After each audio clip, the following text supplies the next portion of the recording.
everybody, and welcome to Sammy Scrolls, where I tell you all about some of the best books out there. In this episode, we're looking at The Rise and Fall of the Third Reich, A History of Nazi Germany.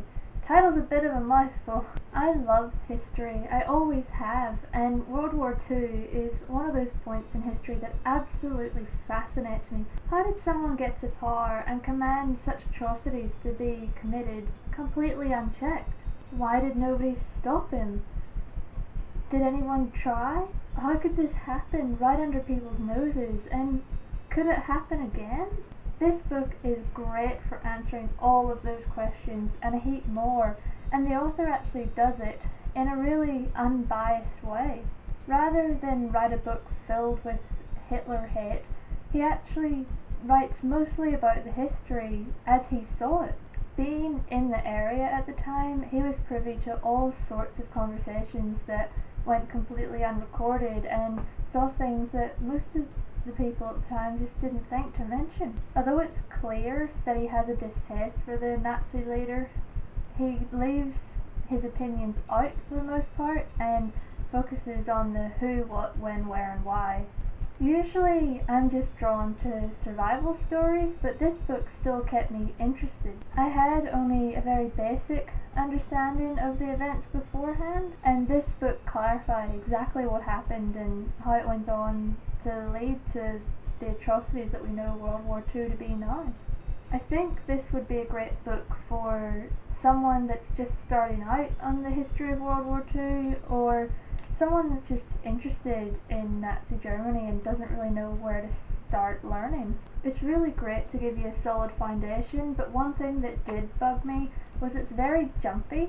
Things aren't necessarily discussed in order. For example, I think there was a page where we were reading about events that happened in 1942, and then I turned the page and I'm taken back to 1939, and I did get in a bit of a muddle a few times because I just didn't know what was happening and where and when, and it was just a little bit confusing, but that could just be me. I tend to like things to be in their correct order, so when they're not, I get a little bit bugged by it, but it's not so off-putting that you stop reading the book or anything. But if you are coming to it as a first time or a beginner in this area of history, it can get a little bit off-putting at times because you just want to know what happened in the right order, and when it jumps years at a time it gets a little bit confusing. It's really hard to find a book about Nazi Germany that is so unbiased, and it would be really hard to write because,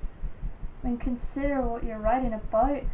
But this author, to his credit, even though he was there at the time and watching the events unfold, he actually talks about his journal a few times and quotes directly from his journal, which is fascinating.